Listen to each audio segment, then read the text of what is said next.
What's your small town trying to cover up?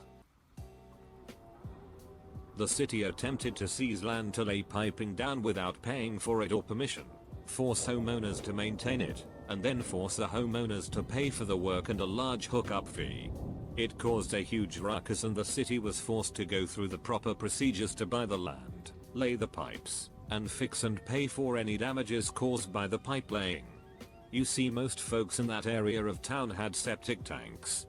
The city wanted to charge more people for utilities, so basically went around the voters to force the pipes through, claiming the people on the back of the properties wanted to be connected to the city. This wasn't true and they faced a few dozen lawsuits because they fraudulently condemned septic tanks to force people onto the city line. My family ended up helping force the city to negotiate and do things properly. The stupid part of all of this, if they had just done it right the first time, they would have saved millions in labor, experts, and lawsuits, and next to nobody would have cared. Not trying to necessarily cover it up, but the fire department doesn't have an engine and the township board has not approved any of the ones that have been submitted to get a new engine. Not brand new cause those are expensive, but ones that are usable. The board also thinks that the department doesn't need to have safe gear. They've also said that the trucks do not need repairs, and this has been going on for a while, which has caused the issue of the engine being red flagged, meaning it had to be taken out of commission. My father-in-law is the fire chief and my other half is on the department. The fact that a few years ago a local PD officer liked to make young women he'd find out after dark parade around his car in their bra and panties to make sure they didn't have drugs. He was fired, but it embarrassed the town pretty bad. Edit, spelling and diction. Sheesh, that hurt my head to reread, and I wrote it. The local sheriff's office put a mentally unwell man in the jail freezer. They didn't take him to the hospital until his body temp was 72. Now the sheriff says he was never put in the freezer. Stoneham, MA, has an almost comical rate of corruption. One was a youth leader and everyone loved him, until his was outed for graft. Another chief just had to retire for not paying rent. I've never had an issue with them, but it's always in the news. I think this is the first time I've ever realized that what I always thought were small backwater towns in this post could actually be the ones next to me. Radioactive waste. Port Hope, Ontario. Cameco aka El Dorado Nuclear, the people who processed the uranium used for the nuclear bombs in WW2, used to bury the waste all over town or send it straight into Lake Ontario. Years, billions of dollars later, and the problem still isn't solved. My hometown, us, mined quite a lot of the uranium used for World War II, but they didn't really clean up the mines or anything either, just kinda left mines open and the tailings, leftover mined rudge, where they fell. Right above a river. The EPA did do a Superfund cleanup 80s 2000s, but they still use the tailings in town building projects back in the 50s also, and various other questionable things, like this little town I'll call V, had a nifty short drive to their dump. The town hasn't been a functioning town since the late 70s, but the dump sat very close by.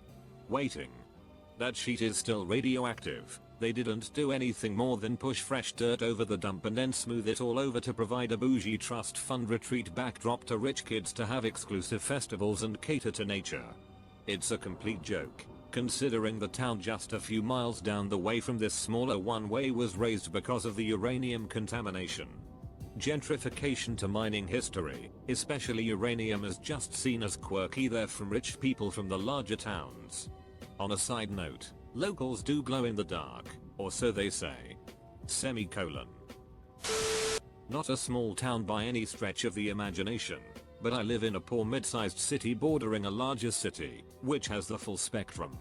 They keep building stadiums, amusement parks, etc. here. The city pulls eminent domain on several square blocks, runs everyone who lives there out, and gives the land to a developer for almost nothing. Then they waive all property and sales tax for several decades, longer than the facility will be in use.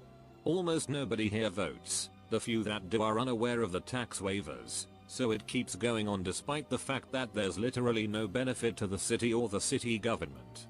We have higher taxes than our neighbor, but no public transit, way worse roads, and regular problems with power and water. But the city council and mayor are rich as duck. I'm sure that's got nothing to do with it. The fact that it's slowly dying, and has been for the last 10 plus years. No amount of downtown renovation on the mom and pop craft shops or new fast food and cheap retail stores can change the fact that all the big industrial companies left town and there has been no attempt to replace them and no job opportunities other than the fast food, cheap retail stores and mom and pop craft shops. This town, the whole county, really, is a dead end. Also, the tap water has way too much chlorine and other garbage in it, and 9 times out of 10 your laundry will end up getting bleach stains. That's been a complaint for 20 years or more. My little town lost several of the industrial companies in the last 20 years. Population has dropped and people have complained about the loss of jobs. Now Ford wants to build a factory here and create close to 3k jobs and everyone is up in arms complaining about it. You literally can't win. The rampant alcohol and drug problems. They're pretty good at keep them out of public view, but if you look too hard there are a lot of alcoholics and spaced out druggies out and about. In the UK, land is worth more if it has planning permission. This allows the land to build on for housing, industrial or commercial use. In our town a councillor owned a large plot of land. He sold it to the council for £5 million without it having planning permission. This is way above the value of the land that would normally be worth about £2 million. But because the council are the ones granting planning permission, they told everyone it would be easy to pass the permission for the site to be developed for housing, so it was okay to pay over the value. What they didn't know was that the councillor allegedly shared some of the £5 million with other councillors who vote on planning to ensure that planning permission didn't get passed. After all, his house was right next to the land he'd sold, and the last thing he wanted was a brand new housing development on his doorstep. So the council paid £5M for something worth £2M, and then shared the £3M profit among their personal bank accounts. New councillors rarely get onto the council as the locals don't really care who is on the council enough to get them voted off. Particularly in that ward, as the locals didn't want a housing development either. This has been going on for 12 years and still nothing has been built. The local newspaper sometimes tries to expose it, but local apathy again means nothing gets done. I've got a few. The Quakers leased a large piece of land to glassmakers for centuries. The land is basically in a marsh. As the Industrial Revolution took off, the manufacturing methods caused significant pollution. The large corporations that manufactured there never really updated the methods to comply with EPA. The site has been seeping chemicals into the watershed for a very long time. Just up the river is one of the first chemical production sites for DuPont. They dumped directly into the river. The old guys in the area talk about trucking thousands of barrels out of the site and dumping them into lakes, gravel pits, and quarries. Small town drama at its best. I live in a town of about 1,500 people. They don't even attempt to cover it up. We elected a new mayor, lesser of the two evils type situation. He ended up gutting the whole city staff and rehiring all of his own personal friends. We didn't have a police department and subcontracted to a neighboring city. He cancelled that contract and started our own police department. Problem was he hired police that were never actually trained by any American police academy. He brought over 3 guys from the tribal police, which I guess legally have no jurisdiction on non-tribal property. I don't really know the legal stuff, so don't ask. So now we have a fake police department. All of the neighboring cities are now against us and our raging mayor and maniac police department. Now the mayor gets caught dumping his personal trash in a creek using a city-owned truck trailer. And our fake police refused to do anything about it because they were his best friends. At this point the city was done with him. If he didn't step down, I think people would have been outiced City Hall with flaming pitchforks. Now we elected a new mayor who is attempting to clean up the last one's mess, but now he is being accused of burning down a building in the city that he wanted gone. The fun never stops. That the so-called blue zones were to protect the neighborhood from people parking there when not even having to be there. Now the people that live there have to pay a contract to get parking permission. It was all about the money. We used to park our cars everywhere, no problem. Of course in the center of town yes, but around we never had problems. Then one day on the other we got our street painted blue. Netherlands. It's nothing more than another trick to get more money from us. Some of the best players from the high school's football team nutted on a cup and poured it on another player while he was sleeping. Everybody knows what happened but everyone acts as if nothing happened. The mayor of my small town in France hired members of his family. When an inspection came up he had people working on the government offices sign documents saying that the family was regularly at the offices and working hard, which OFC they weren't. France loves this stuff. Look at Finland. Ignoring the school bullying problem. Bullying by teachers and a handful of kids. One teacher shoved a kid. In a hoe the wealthy kids are the issue and the teachers who know people, essentially old money, so the administration does nothing as it's all about who you know in the small town. So there's a very large homeschool group since parents whose kids are being bullied and are not from money get pulled out. There's a private school but the owner principal is a pedo who likes little boys, so it's a girls' school by default. That the water in an area is clearly causing mysterious brain disease where people just suddenly can't walk and cheat. I put mysterious brain disease in quotes because a Google search will tell you it's cyanobacteria, and the area has a giant plant that is clearly dumping stuff in the water to cause these issues. But the entire province's government just shrugged their shoulders and said, wow, that's weird, too bad all the cases have nothing in common. They all are from this one area of the world reporting this, and moved on with our lives. Here's the wiki page because it's big enough news that it gets its own wiki page, I guess. Mysterious brain disease. More like a century or trying to minimize it. Not my hometown, but very close to where I grew up. The Donnelly Massacre. Later 1800s. Local family pisses of community. Basically a lynch type mob. No hanging, but home invasions and beating deaths, plus burning farms, killing most of the family. It's kind of well known now, but Lucan kept it on the down low for a long time. Bonus trivia: Lucan is within the region showed in Letterkenny, and is a rival hockey team. And yeah, it really is like Letterkenny out here. The local judges are corrupted and accept bribes. A woman in my town, who I happen to know well, got 32 meth charges, including manufacturing, selling, use, precursor etc. to cannabis charges, 1 charge of attempting to pervert the course of justice, 5 illegal firearm charges, 1 charge of money laundering, 2 charges of aiding and abetting, and several other charges that aren't allowed to be released to the public and are only referred to as incriminating charges. She only got 9 months of home detention for this because she bribed the judge, who she is friends with, to give her the least harsh sentence possible. The council says the reason is she is a single mother, except that she was happily married at the time with 2 children. Emissions from factories. Almost every night you can feel the stench, especially when the weather is hot. But, according to the measure, everything is within normal limits. Or he just ignores questions on the subject. And on the city's website, monitoring shows that everything is within normal limits. I have been an asthmatic for almost 10 years. And I know very well that it's all a lie. I should move, but not with my financial situation. I wish everyone to live in beautiful and clean places. There's no way in hell the diamond found there, the largest alluvial diamond ever found in North America, wasn't actually smuggled in from South Africa.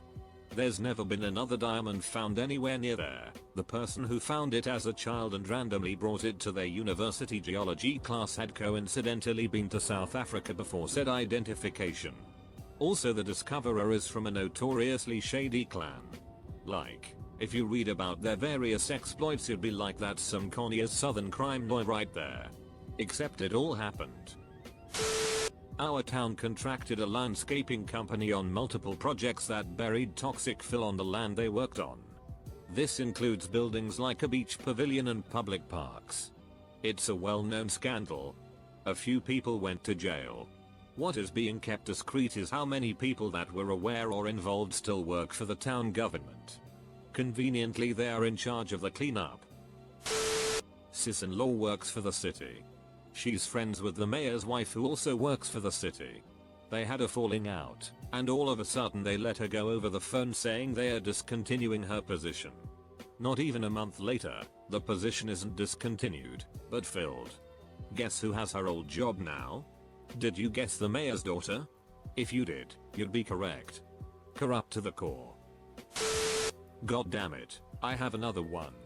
At this point, I'm confused between realistic lies and legendary truths, but rumor says a school student council president just took $10,000 from the school budget and ran off to Mexico. That school was my middle school. Not speaking for the one I live in, but the one I grew up in. It's racist past. The town I grew up in upstate NY likes to think itself above the problems of the South, but it was really no different. The town was a sunset town until the 1970s. The main hotel in town, which ironically burnt to the ground in the 1970s, did not rent rooms to blacks. Half the city council while I lived there were either former Klansmen themselves or the children of Klansmen. Every schoolhouse that had formerly been used by the community was listed as a historic site, except of course the segregated schoolhouse for black children. One of my father's friends used to own a club in the 1960s and had Louis Armstrong perform one night at the club. He had to sneak him out of town in the back of his car, being that it was after dark, to a hotel the next town over since the previously mentioned hotel would not give him a room. The list goes on, and that town acknowledges exactly none of its past to this day. In our town, there was this brutal mix-up when the military was assigned to scout a certain area in the farmland to check if there are terrorists hiding in the forests. Their main operation was just to question certain individuals, nothing more.